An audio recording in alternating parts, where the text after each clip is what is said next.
Dalam nama Bapa dan Putra dan Roh Kudus. Amin. Allah Bapa di surga, kami mengucap syukur dan terima kasih. Sekali lagi Engkau memberikan hari baru kepada kami untuk kami isi. Kami sadari kehadiran-Mu dimanapun kami berada dan bekerja. Kami Kau ajak untuk lebih dalam memiliki fundamen dengan diri-Mu dan menghasilkan buah-buah kebaikan dimanapun kami berada. Terpujilah nama-Mu kini dan sepanjang segala masa. Amin. Para saudara-saudariku yang terkasih dan berbahagia dalam Kristus, pada tanggal 12 September 2020, Injil hari ini menyentuh dua aspek penting dalam kehidupan kita.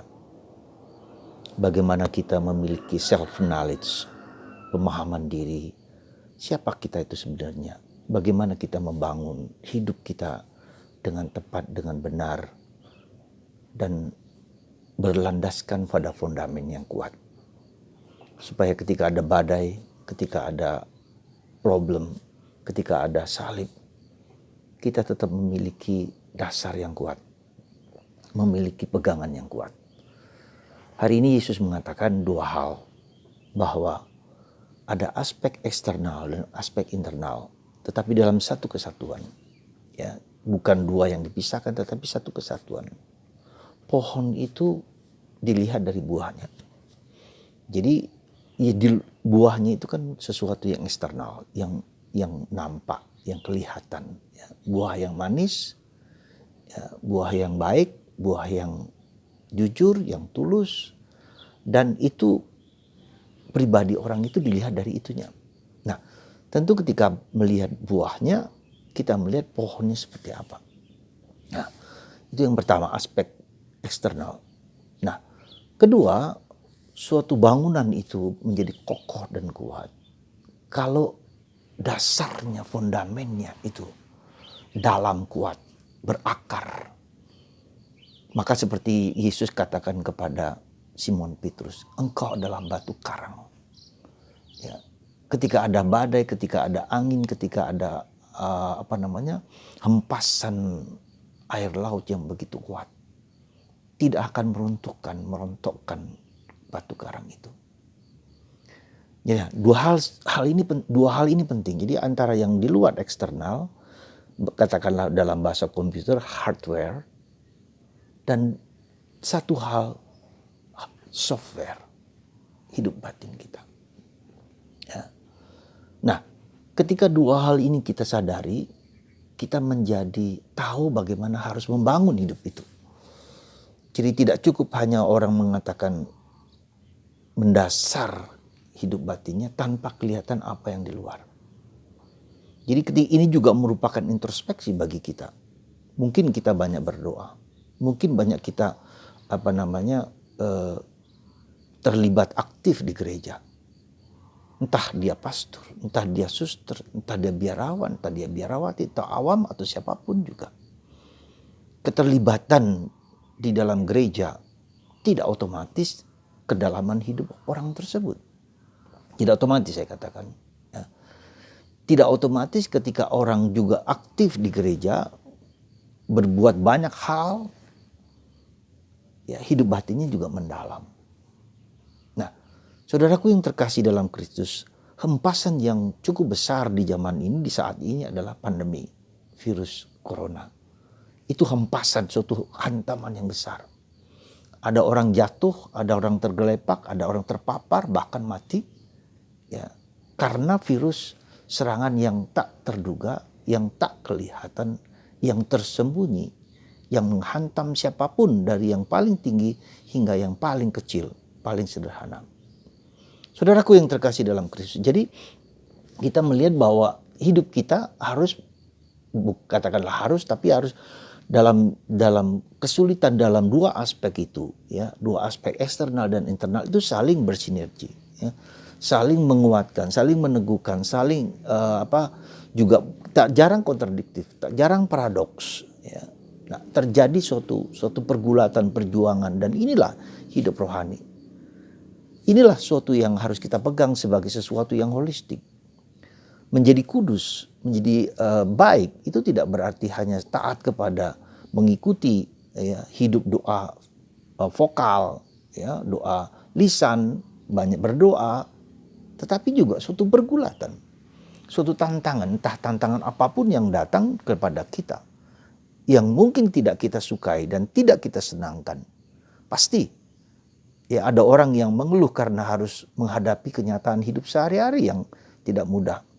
Mungkin dengan selingkuh suami atau istri, atau katakanlah ketidakberesan dalam relasi suami istri, orang tua dengan anak-anak. Ya. Sesuatu yang kita tidak duga terjadi pada kita. Tak jarang itu adalah suatu undangan. Tidak jarang, meskipun saya tahu betapa tidak mudah, sakit, penderitaan. Ya. Bagaimana cara kita memandang kehidupan yang tidak kita duga-duga ini. Ya. Nah, untuk itu maka kita harus menggali, ya, menggali rumah batin kita, menggali supaya kita membuat fondasi yang kuat. Nah, bagaimana fondasi yang kuat itu terjadi? Ya, bagaimana supaya kita memiliki dasar berdiri kokoh kuat seperti pohon kelapa dengan akar-akarnya mengakar ke bawah, ke samping, ke kiri, ke kanan, sehingga hanya badai yang sebesar tsunami lah yang bisa mungkin menghantamnya. Bagaimana itu terjadi? Dasar, apa yang kita maksudkan dengan dasar itu? Dasar yang kokoh itu. Dasar yang kokoh itu adalah perjumpaan, pertemuan, persatuan dengan Yesus. Apakah selama ini kita tidak bersatu dengan Yesus, dengan Tuhan? Pasti bersatu. Ya. Dalam kategori yang kita tahu dan kita nyatakan bahwa ketika kita dibaptis, ketika kita dilahirkan, ketika kita dibaptis, kesatuan itu sudah ada dalam diri kita. Tetapi pada tingkat yang paling, mungkin tingkat yang paling luar katakanlah, mungkin tingkat eksternal, tingkat yang kita tahu, kita mengerti, kita rasakan. Tetapi apakah itu menjadi sesuatu yang hidup? Ya. Nah, apakah itu suatu yang sungguh-sungguh kita rasakan, kita alami? Kita sadari bahwa Tuhan sungguh-sungguh hidup, bekerja, hadir dalam jatuh bangun hidupku sendiri. Ya. Itu pertanyaan yang mendasar, itu bukan berarti dengan sendirinya sudah mengakar secara eksistensial Tuhan hadir, Roh Kudus hadir di dalam diriku. Tapi itu berproses, ya, berproses jatuh bangun, struggle, ya, ups and down. Kita lihat para rasul lah, kita lihat para nabi, kita lihat orang-orang dalam kitab suci. Selalu terjadi pergulatan-pergulatan. Tak ada seorang nabi pun yang tidak bergulat dengan panggilan Tuhan. Ya. Kita lihat Yunus menolak Tuhan untuk pergi ke Ninive yang tidak dia ketahui. Ya. Kita lihat juga Yeremia harus berhadapan dengan orang-orang yang membenci dia, sehingga ia dimasukkan dalam dalam lubang, ya, sumur. Semua para rasul juga. Petrus, kita lihat secara nyata bagaimana dia jatuh dan bangun. Tetapi Yesus merangkul kembali. Jadi cara Tuhan itu membentuk kita menjadi manusia yang secitra dan segambar dengan Allah lewat pergulatan-pergulatan yang tidak kecil dalam diri kita. Jadi ketika kita memandang hidup kita dengan cara demikian, maka kita tahu bahwa kebangkitan itu hanya mungkin lewat penderitaan. Ya, tak mungkin ada kebangkitan tanpa penderitaan. Dua hal yang misteri Paskah itu adalah misteri kehidupan kita yang harus kita geluti. Nah, kita mau lari, betul. Kita tidak nyaman, betul. Kita tidak mampu, putus asa, kecewa, marah, pasti, ya, pasti. Tapi bagaimana kita melihat, memohon rahmat Roh Kudus. Tuhan berikanlah hikmat dari surga datang kepadaku. Sehingga aku mengerti, memahami apa yang menjadi hidup kita masing-masing. Panggilan kita masing-masing. Hanya lewat itu semua, hanya lewat derita dan salib, hanya lewat kesulitan kita dapat menang bersama Kristus, oleh Kristus. Tetapi karena Yesus sudah mengalahkan kuasa dosa, maka kita memiliki kemenangan. Maka ketika Yesus mengatakan selesailah sudah, it is finished. It is finished itu bukan selesailah sudah berarti tugas Yesus sudah selesai. Betul. Tapi tugas Yesus dengan tugas selesai itu artinya apa?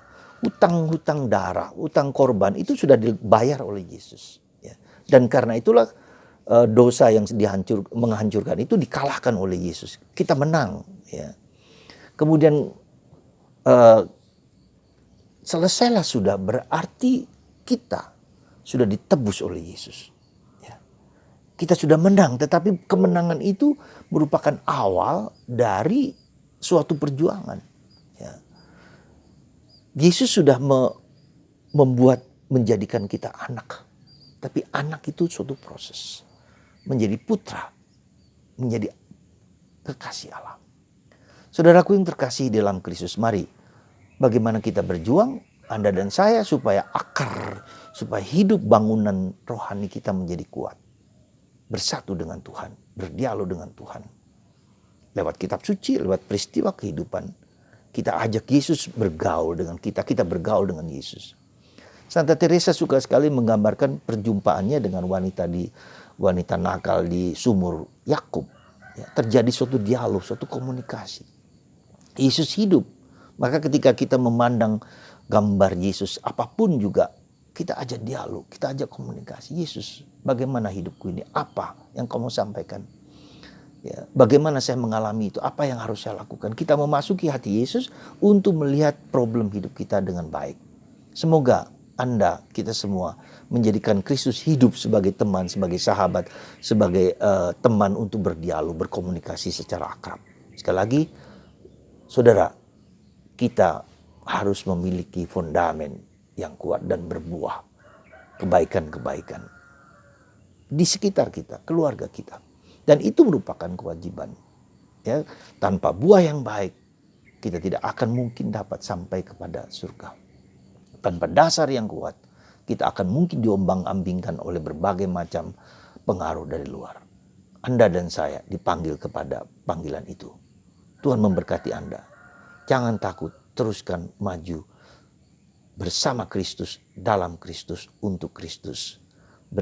Dengan berkat bantuan Bunda Maria, Bunda Penolong Abadi, yang selalu datang dengan inisiatifnya ketika kita sedang menghadapi kesulitan. Tuhan memberkati Anda semua dalam nama Bapa dan Putra dan Roh Kudus. Amin.